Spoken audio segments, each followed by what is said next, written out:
వందనాలండి. నాత్మీయులైన మీ అందరికీ కూడా దేవుని పేట హృదయపూర్వక వందనాలు చెల్లిస్తున్నాను. అందరూ బాగున్నారండి. నూతన సంవత్సరం మనందరికీ ధరింపచేసిన దేవాది దేవునికి కృతజ్ఞత కలిగి ఉండాలని, నూతన సంవత్సరంలో మనల్ని అందరినీ ప్రవేశపెట్టిన విధానాన్ని బట్టి దేవునికి మరొకసారి కృతజ్ఞతాస్తుతులు చెల్లిస్తూ, నూతన సంవత్సరంలో నూతన ధ్యానాంశం ద్వారా ఈ విధంగా మన అందరూ కలుసుకోవడానికి దేవుడు చక్కని సమయం ఇచ్చారు. ప్రతి ఒక్కరూ కూడా ఈ సమయాన్ని సద్వినియోగం చేసుకుంటూ నూతన సంవత్సరంలో ఆధ్యాత్మికతలో మరింత దేవునికి సన్నిహితంగా ఉండాలని మనస్ఫూర్తిగా కోరుకుంటున్నాను. ప్రియులారా, ప్రతి ఒక్కరము కూడా పాత సంవత్సరంలో ఒకటే కోరుకున్నాం, ప్రభువా నూతన సంవత్సరంలో మా జీవితాల్లో సమాధానము, సంతోషము, నెమ్మది, ఆరోగ్యాలు దయచేయండి ప్రభు. పాత సంవత్సరాల కష్టాలు, ఈ సమస్యలు, బాధల్లో మా జీవితాలు గడపకూడదని ప్రతి ఒక్కరూ కూడా ప్రార్థించి నూతన సంవత్సరంలో ప్రవేశపెట్టబడ్డాం. మనకే కదండి ఆ ఆశ, దేవునికి కూడా ఉంది. నా బిడ్డలు నూతన సంవత్సరం ఇచ్చాడంటే దేవుడు నా బిడ్డలందరూ కూడా నూతన సంవత్సరంలో సంతోషంగా సుఖ సంతోషాలతో గడపాలనే ఉద్దేశము దేవునికి కూడా ఉంది. దేవుడు మనల్ని అందరినీ బాధపరచబడడానికి ఈ లోకంలో మనల్ని సృష్టించలేదు, కానీ సృష్టిని అంతటిని తయారు చేసిన తర్వాత మనిషిని సృష్టించడానికి కారణం ఏంటంటే నా బిడ్డలకు ఏ లోటు కూడా లేకుండా నా బిడ్డలు ఎప్పుడూ ఆనందంగా ఉండాలని దేవుని యొక్క హృదయ వాంఛ. కానీ ఈ సమస్యలకు, బాధలకు, కష్టాలకు ప్రధానమైన కారణం ఏంటంటే మనము దేవుని యొక్క చిత్తాన్ని, ఆలోచనని గ్రహించకుండా మన సొంత మార్గాల్లో, సొంత నిర్ణయాలతో ఈ సమస్యలన్నీ కొని తెచ్చుకుంటున్నాం. ప్రియులారా, నూతన సంవత్సరంలో మట్టుకు మనం అందరము కూడా దేవుని యొక్క అడుగు జాడల్లో నడుస్తూ, ఆయన చిత్తాన్ని గ్రహిస్తూ, ఆయనకి ఇష్టలుగా బ్రతుకుతూ, ఆయన ఇచ్చే గొప్ప సమాధానము, సంతోషము, ఆరోగ్యాలు, నెమ్మది మన కుటుంబాలు పొందుకోవాలని మనం అందరము కూడా ప్రార్థనాపూర్వకంగా నూతన సంవత్సరంలో ఉండాలని దేవుని పేట మనస్ఫూర్తిగా కోరుకుంటున్నానండి. నూతన సంవత్సరంలో మనం అందరము కూడా ఒక నిర్ణయాలు తీసుకొని ఉంటాం. కొత్త సంవత్సరంలో నేను క్రొత్తగా ఉండాలి, క్రొత్త మనసు కలిగి ఉండాలి, క్రొత్త ఆలోచనలు కలిగి ఉండాలి, నా జీవితం అంతా మోడిఫికేషన్ చేసుకోవాలని చాలామంది ఆశతో ప్రవేశపెట్టబడ్డాం. కానీ అది ఎంతవరకు మనం కొనసాగిస్తున్నాం అనేది ప్రతి సంవత్సరం లాగే ఈ సంవత్సరం కూడా ఏదో ఈ ఆలోచనలు, ఈ నిర్ణయాలు కొద్ది కాలానికి, కొద్ది రోజులకి, కొద్ది నెలలకు పరిమితమై ఉండకూడదండి. మనం తీసుకున్న నిర్ణయంకి కట్టుబడి మళ్ళీ మనము గురి వద్దకే మనం ఏ నిర్ణయం అయితే తీసుకున్నామో ఆ నిర్ణయం ప్రకారమే మన జీవితాలను నడిపించుకుంటే మన జీవితాలు ఎప్పుడూ సంతోషం అనేది ఉంటుంది. ప్రియులారా, ఎందుకంటే ఫిలిప్పీ రాసిన పత్రికలో పౌలు గారు చెప్తున్నారు 4:4 ప్రభువునందు ఆనందించుడి, మరలా చెప్పుదును ఆనందించండి. ప్రభువునందు ఆనందించే వారంగా మనం ఉన్నప్పుడు మన జీవితాలు ఎప్పుడు కూడా సంతోషంగానే ఉంటాయి. ప్రియులారా, అయితే ఈ దినాన నేను తీసుకున్న వాక్య భాగము యెషయా గ్రంథం 61వ అధ్యాయము 2వ వచనంలో హితవత్సరం కోసం మాట్లాడాలనుకుంటున్నానండి. హితవత్సరం అంటే మంచి సంవత్సరము. గడిచిన సంవత్సరాలు మన జీవితంలో ఏ విధంగా గడిచినప్పటికీ కూడా హితవత్సరం, మంచి సంవత్సరము ఈ జీవితంలో దేవుడు మనకి ఇవ్వబోతున్నాడు అనే నిరీక్షణతో మనము దేవుని వైపు చూస్తూ దేవుని మార్గంలో నడవగలిగినాడు. మంచి సంవత్సరంగానే ఈ సంవత్సరం మనకు దేవుడు అనుగ్రహిస్తాడు. ప్రియులారా, మంచి సంవత్సరము, అనుగ్రహ సంవత్సరము, కృపా సంవత్సరము, పాత నిబంధన కాలంలో లేవియా కాండంలో అయితే సునాద సంవత్సరం అని కూడా దేవుడు ప్రస్తావించడం జరిగింది. ఇశ్రాయేలీయులు బబులోని చెరలోనికి వెళ్ళిపోయారండి. వెళ్ళిపోయిన తర్వాత 70 సంవత్సరాలు అక్కడ బానిస బ్రతుకును అనుభవించిన తర్వాత లేవియా కాండం 25:10 చెప్తున్నారు, మీరు బానిస బ్రతుకు నుండి మిమ్మల్ని విడిపించి మళ్ళీ మీకు నూతన సంవత్సరము, నూతన దినాలు మీకు ఇవ్వబోతున్నాను అని యెషయా గ్రంథంలో యెషయా గారు ప్రవచించారు. యెషయా గ్రంథాన్ని మినీ బైబిల్ అని కూడా అంటారండి. ఎందుకంటే బైబిల్ గ్రంథం అంతటిలో 66 గ్రంథాలు ఉన్నట్లుగానే యెషయా గ్రంథము కూడా 66 అధ్యాయాలు ఉన్నాయండి. 39 అధ్యాయాలు తీర్పుకు సంబంధించిన అధ్యాయాలుగా ఉంటే 27 అధ్యాయాలు మహిమకు కారణంగా 27 అధ్యాయాల్ని మన యొక్క పూర్వీకులు ప్రస్తావించినట్లుగా మనము చూస్తున్నాం. మరి ఈ పాత నిబంధన గ్రంథంలో 39 గ్రంథాలు ఉన్నాయి. కొత్త నిబంధన గ్రంథంలో 27 గ్రంథాలు ఉన్నాయి. అదేవిధంగా దీన్ని కూడా 2 భాగాలుగా డివైడ్ చేయడము జరిగిందండి. అందుకనే యెషయా గ్రంథాన్ని మినీ బైబిల్ అని కూడా అనటం జరుగుతుంది. అయితే యెషయా గ్రంథంలో ప్రవచించబడిన ప్రవచనాలు కొన్ని త్వరితగతిని నెరవేరే ప్రవచనాలు, కొన్ని లాంగ్ టర్మ్ అంటే సుదూర ఏంటి ఎక్కువ టైం తీసుకొని జరిగే ప్రవచనాలుగా మనము గుర్తించవచ్చు ప్రియులారా. ఇశ్రాయేలీ ప్రజలు 70 సంవత్సరాలు బబులోను చెరలోనికి వెళ్ళిపోయిన తర్వాత దేవుడు వారికి మంచి మాటలు చెప్తున్నారు. మీకు ఇంకా ఈ కష్టాల నుండి, ఈ బానిస బ్రతుకు నుండి నేను మిమ్మల్ని విడిపిస్తాను అని దేవుడు చెప్పి వారిని విడిపించినట్లుగా మనము దేవుని జీవ గ్రంథంలో చూస్తాం. ఇది త్వరితగతిని జరిగిన ప్రవచనం అండి. మరి కొన్ని ప్రవచనాలు ఎక్కువ కాలానికి సంబంధించి జరిగే ప్రవచనాలు. యేసుక్రీస్తు వారు ఈ లోకానికి వస్తారు, ఈ లోకంలో ఆయన చేయవలసిన పనులన్నీ చేస్తారు అనేది లూకా సువార్త 4వ అధ్యాయము 17వ వచనంలో యేసు ప్రభు గారి మీదకి ఆత్మ వచ్చిందంటే అండి, చెరలో ఉన్న వారికి విడుదల, బంధించబడిన వారికి విడుదల, ఇవన్నీ కూడా యెషయా గ్రంథము ఆయన చేతికి వచ్చినట్లుగా, యెషయా గ్రంథం ఆయన చదువుతున్నట్లుగా మనము లూకా సువార్త 4వ అధ్యాయంలో చూస్తున్నాం.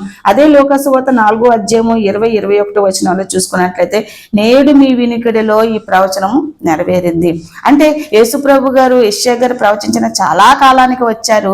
వచ్చిన తర్వాత యెషయా గ్రంథం చదువుతున్నప్పుడు యేసుక్రీస్తు వారు ఈ ప్రవచనం అంతా నెరవేర్చడానికి వచ్చారు. మీ వినికిడిలో ఈ ప్రవచనము నెరవేరింది. అంటే త్వరితగతిని నెరవేరే ప్రవచనాలు ఉన్నాయి, దీర్ఘకాలంగా నెరవేరే ప్రవచనాలు కూడా యెషయా గ్రంథంలో దేవుడు యెషయా గారి ద్వారా మనకి తెలియజేశారు. త్వరితగతిని నెరవేరిన ప్రవచనాలు 70 సంవత్సరాల తర్వాత ఇశ్రాయేలీలు చెర నుండి విడిపించబడతారు.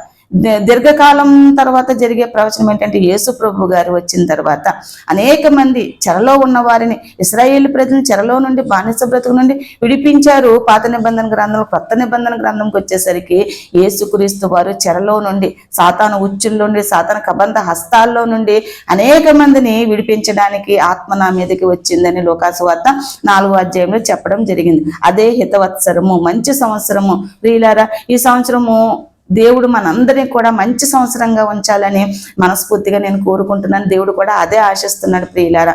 ఇదేనా యెషయా గ్రంథం 61వ అధ్యాయంలో మనం చూసుకున్నట్లయితే, ప్రభువు యెహోవా ఆత్మ నా మీదికి వచ్చి ఉన్నది, దీనులకు సువర్తమానం ప్రకటించుటకు యెహోవా నన్ను అభిషేకించును.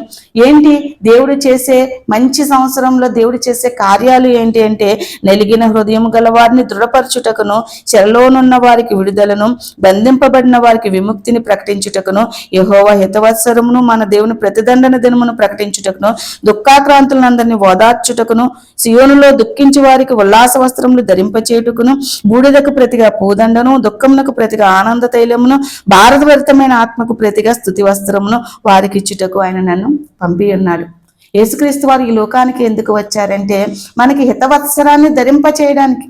నలిగిపోయి సాతాను చెరలో ఉచ్చుల్లో ఉన్న మనందరినీ కూడా ఈ పాపపు జీవితము నుండి విడిపించి మళ్ళీ పరలోకానికి మనకి మార్గాన్ని సిద్ధపరచడానికి యేసుక్రీస్తు వారు ఈ లోకానికి వచ్చారు ప్రియులు. అదే హితవత్సరం అండి.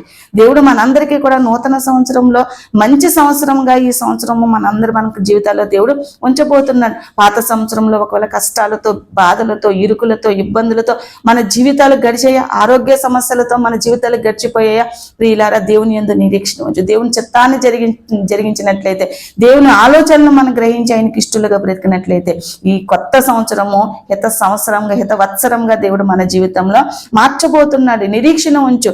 నిరీక్షణ లేని జీవితాలకి వెళ్ళిపోయిన ఇశ్రాయేలు ప్రజలకి దేవుడు ఇస్తున్న గొప్ప భరోసా.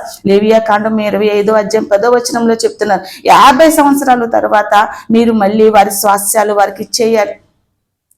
చెరలో ఉన్న బానిసలుగా మీ దగ్గర ఉన్న వారందరికీ కూడా విడుదల ఇచ్చింది, ఇది సునాద సంవత్సరంగా ప్రకటించండి అని 50 సంవత్సరాల తర్వాత, లేవియా కాండంలో 50 సంవత్సరాల తర్వాత దేవుడు వారందరికీ, బానిసలుగా ఉన్న వారందరికీ గొప్ప విడుదల సంవత్సరంగా ప్రకటించారు.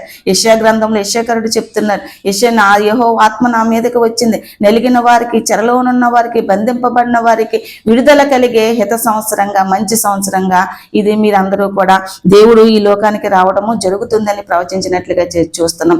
ఈ లోకా సువార్తలో కూడా యేసు ప్రభుగా చెప్తున్నారు, దేవుని ఆత్మ నా మీద వచ్చింది, దీనులకు సువార్తమానం ప్రకటించుటకును, చెరలో ఉండిపోయిన, సాతాను బందీల్లో ఉండిపోయిన మీ అందరికీ కూడా నేను విడుదల ఇవ్వనాక వచ్చాను. మీ బాధల్లో ఉన్న వాళ్ళకి, మీ కష్టాల్లో ఉన్న వారికి నేను గొప్ప భరోసా లేకుంటే గొప్ప సంతోషాన్ని ఇవ్వడానికి నేను ఈ లోకంలోనికి వచ్చాను అని యేసుక్రీస్తు వారు కూడా లోకా సువార్తలో చెప్పడం జరుగుతుంది ప్రియులారా. పాత సంవత్సరంలో మన జీవితాలు ఎలా గడిచినప్పటికీ అవన్నీ కూడా మీరు మనసుకు తెచ్చుకోవద్దు ప్రియులారా. నూతన సంవత్సరంలో నూతన ఆలోచనలతో, నూతనమైన నిరీక్షణతో, నూతనమైన విశ్వాసంతో మనము దేవుని వైపు చూడగలిగినాడు. ఒకవేళ నీ కష్టాల్లో ఉన్నారా, నీకు దేవుడు ఏం చేస్తాడంటే ఉల్లాస వస్త్రాన్ని దేవుడు ధరింపజేయడానికి దేవుడు సిద్ధముగా ఉన్నాడు ప్రియుల. బూడిదకు ప్రతిగా పూదండను, దుఃఖమునకు ప్రతిగా ఆనంద తైలమును, భారభరితమైన ఆత్మకు ప్రతిగా స్తుతి వస్త్రమును. దేవుని స్తుతించే వస్త్రాన్ని, ఉల్లాస వస్త్రాలను ఎవరికి ధరింప చేస్తాడంటే దుఃఖించే వారికి. దుఃఖములో, బాధల్లో, కష్టాల్లో ఇంకా విసిగి వేసారిపోయి నా జీవితం ఇంతే, నా జీవితానికి ఇంకా సంతోషకరమైన దినాలు లేవు అని ఆలోచిస్తున్నామా, చింతిస్తున్నామా? దేవుడిస్తున్న గొప్ప భరోసా, హితవత్సరముగా మంచి సంవత్సరంగా ఈ సంవత్సరాన్ని దేవుడు మన జీవితంలో ఉంచబోతున్నాడు. దుఃఖించే వారికి దేవుడు ఉల్లాసము అంటే సంతోషించే వస్త్రాలను దేవుడు ధరింపజేయబోతున్నాడు ప్రియులారా. కాబట్టి మనము నిరాశ నిస్పృహలను విడిచిపెట్టి నిరీక్షణకు ఆధారమగు దేవుని మీద మనము ఆనుకొనగలిగినప్పుడు మంచి దుఃఖానికి ప్రతిగా దేవుడు మనకి సంతోషింపచేసే ఉల్లాస వస్త్రాలని ధరింపజేస్తారు. పాడుగా ఉన్న 61:4 చెప్తున్నారు, పాడుగా ఉన్న స్థలాలను మీరు మళ్ళీ కడతారు. నూతన సంవత్సరంలో మీ జీవితాలు పాడైపోయినాయా, ఆరోగ్యాలు పాడైపోయినాయా, సమస్యల చేత మీరు సతమతం అయిపోతున్నారా?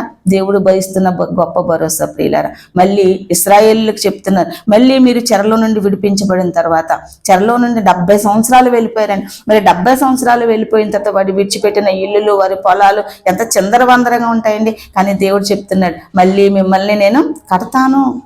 గుండె చెదరిన వారిని బాగు చేయవాడు ఆయనే, మారా బ్రతుకును మధురముగా మార్చేవాడు ఆయనే. భయపడొద్దు ప్రియులారా, ఎందుకంటే మన దేవునికి సమస్తమును సాధ్యం. మనం చేయవలసింది ఒకటే, మన జీవితాలు బ్రతుకులు మార్చుకొని, ప్రభా నా జీవితంలో ఈ సంవత్సరము మంచి సంవత్సరంగా నా జీవితంలో మీరు అనుగ్రహించే, నీకు ఇష్టలుగా బ్రతుకుతాను ప్రభా, నీ చిత్తాన్ని నెరవేరుస్తాను ప్రభా. ఇంతకాలము నేను నీ చిత్తాన్ని గ్రహించలేకపోయాను, నీకు దగ్గరగా ఉండాలనుకున్నాను కానీ ఉండలేకపోయాను. ఈ సంవత్సరం నుండి, ఈ మంచి సంవత్సరంలో నా జీవితంలో అంతా మంచి జరిగించాను. నేను మంచిగా మారుతాను ప్రభా, మంచిగా బ్రతుకుతాను ప్రభా, నీ సన్నిధిలో గడుపుతాను ప్రభా, నీతో సహవాసం చేస్తాను అని గొప్ప తీర్మానం దేవుని కొరకు మనం చేయగలిగినాడు. ఈ హిత సంవత్సరము మంచి సంవత్సరంగా దేవుడు మన జీవితంలో మార్చబోతున్నారు. ఎవరికంటే దుఃఖించే వారికి దేవుడు ఉల్లాస వస్త్రాలని ధరింపచేస్తున్నాడు ప్రియులారా. దేవుడు మళ్ళీ ఏం చేస్తాడు మన జీవితంలో, దేవుడు గొప్ప కార్యాలు చేస్తాడు, మన జీవితాన్ని రిపేర్ చేస్తాడు. దేవుడు మన జీవితాన్ని స్టేబుల్గా నిలబెడతాడు. మనం నిరీక్షణతో ఎదురు చేయగలిగినాడు. అంతేకాకుండా స్తుతి వస్త్రాన్ని ధరింపచేస్తాడు. భారభరితమైన ఆత్మకు ప్రతిగా, భారముతో హృదయ ఆవేదంతో మనం నిండిపోయి ఉన్నామేమో, మన బ్రతుకుల్లో ఇంకా నా జీవితంలో వెలుగు చూడలేను, నా జీవితంలో సంతోషము చూడలేను, నా జీవితంలో ఇంకా అయిపోయింది, నా జీవితం ముగిసిపోయింది అన్ని నిరాశ నిస్పృహల్లో భారముగా నీ ఆత్మ ఉందేమో, నీ మనసు ఉందేమో, నీ హృదయం ఉందేమో, ఇదే నాన్న దేవుడు నీతోనే మాట్లాడుతున్నాడు ప్రియులారా. భారభరితమైన ఆత్మకు ప్రతిగా దేవుడు, నువ్వు దేవుని స్తుతించేటట్లుగా నీ జీవితంలో గొప్ప కార్యాలు ఈ సంవత్సరంలో దేవుడు చేయబోతున్నాడు. దేవుని యందు విశ్వాసం ఉంచు, నిరీక్షణ ఉంచు. ఈ నిరీక్షణ మనల్ని సిగ్గుపరచదు, ఈ నమ్మకం మనల్ని సిగ్గుపరచదు. ఆయన నమ్మదగిన వాడు ప్రియులారా, నమ్మకమైన వాడు. నమ్మకమైన వాగ్దానం మనకిస్తున్నాడు. ఆ వాగ్దానాన్ని స్వతంత్రించుకోవాలంటే దేవుని పైన అచంచలమైన విశ్వాసము, నమ్మకము, నిరీక్షణ మనం పెట్టుకోగలిగినాడు. భారభరితమైన హృదయానికి, ఆత్మకు, మనసుకు ప్రతిగా మనకి స్తుతి వస్త్రాన్ని దేవుడు ధరింపజేస్తున్నాడు. అంతేకాకుండా దేవుడు పేతురు పత్రికలో చెప్తున్నాడు, ఆయన మిమ్మును గూర్చి చింతించుచున్నాడు కాబట్టి మీ చింత యావత్తు ఎవరి మీద వేయమంటున్నారండి? దేవుని పైన వేయగలిగినప్పుడు సమస్త జ్ఞానమునకు మించిన దేవుని సమాధానం మనకి దేవుడు అనుగ్రహిస్తాడు ప్రియులారా. కాబట్టి మనం అందరూ చేయవలసింది ఒకటేనండి, దేవుడిచ్చే గొప్ప సమాధానాన్ని, సంతోషాన్ని, గొప్ప కార్యాలను మన చెవి చూడాలంటే దేవుని కొరకు మనము ఒక గొప్ప నిర్ణయము తీసుకున్నప్పుడు దేవుడు భారభరితమైన వస్త్రానికి ప్రతిగా స్తుతి వస్త్రాన్ని ధరింపచేస్తాడు. అంతేకాకుండా దేవుడు దుఃఖించే మనకు ఉల్లాస వస్త్రాలను ధరింపచేస్తాడు. అంతేకాకుండా రక్షణ అనే వస్త్రాన్ని మనకి ధరింపచేసి సుఖ సంతోషాలతో సాగే సంవత్సరంగా ఈ సంవత్సరాన్ని దేవుడు మనకి ఉంచబోతున్నాడు. ఇశ్రాయేలీయులు చెరలోనికి వెళ్ళిపోయారు, 70 సంవత్సరాలు వెళ్ళిపోయారు. వారికి నిరీక్షణ లేదు, వారిని విడిపించేవారు ఇంకా ఎవరూ లేరు, ఇంకా మా బ్రతుకులు ఇంతే అనుకొని వారు జీవితాల్లో ఎంతో భారభరితంగా జీవితాన్ని ఈడ్చుకుంటూ వెళ్తున్నప్పుడు దేవుడు వారికి ఇస్తున్న గొప్ప భరోసా, నేను మిమ్మల్ని విడిపిస్తాను, మళ్ళీ మీ పొలాలను మళ్ళీ మీరు సాగు చేసుకుంటారు, మీ ఇండ్లలో మళ్ళీ మీరు నివసిస్తారు అని గొప్ప భరోసా ఇచ్చి వారి జీవితంలో ఆయన వాగ్దానము నెరవేర్చారు. మన జీవితాల్లో కూడా ఈ సంవత్సరంలో గొప్ప భరోసా వాగ్దానము దేవుడు ఇస్తున్నాడు. ప్రియులారా, బాధపడొద్దండి, దుఃఖపడొద్దు, వేదన చెందొద్దు. మళ్ళీ ఆ సమస్యలు రిపీట్ అవుతాయని, మళ్ళీ ఆ కన్నీరు మళ్ళీ నీకు వస్తుందని, ఆ సమస్యల్లో వలయంలో నువ్వు చిక్కుకుంటావని, బాధల్లో మునిగిపోతావని, నిరాశ నిస్పృహలతో ఉంటున్నావేమో ప్రియులారా, భారభరితంగా నీ హృదయం నిండిపోయిందేమో. దేవుడు ఇస్తున్న గొప్ప భరోసా, నీకు స్తుతి వస్త్రాన్ని ధరింపజేస్తాను, నీకు ఉల్లాస వస్త్రాన్ని ధరింపజేస్తాను, నిన్ను నలిగిపోయేవేమో మళ్ళీ నీకు పూదండను ధరింపజేస్తాను. అంతేకాకుండా ఒకవేళ సాతాను చెరలోకి వెళ్ళిపోయేవేమో నీకు మళ్ళీ నేను విడుదలిస్తాను. నీ హృదయం నలిగిపోయిందేమో, కృంగిపోయిందేమో, నేను బలపరుస్తాను. ఒకవేళ ఏ విషయాల్లో నువ్వు బంధింపబడ్డావో, చెడు వ్యసనాలకు, చెడు పాపానికి, చెడు వాటికి నువ్వు లొంగిపోయేవేమో, దేవుడు నిన్ను విడిపిస్తాడు. నువ్వు చేయవలసింది, మనం చేయవలసింది ఏంటంటే, ప్రభా ఇదిగో ప్రభా, నా జీవితాన్ని మీకు సమర్పిస్తాను, నన్ను విడిపించండి.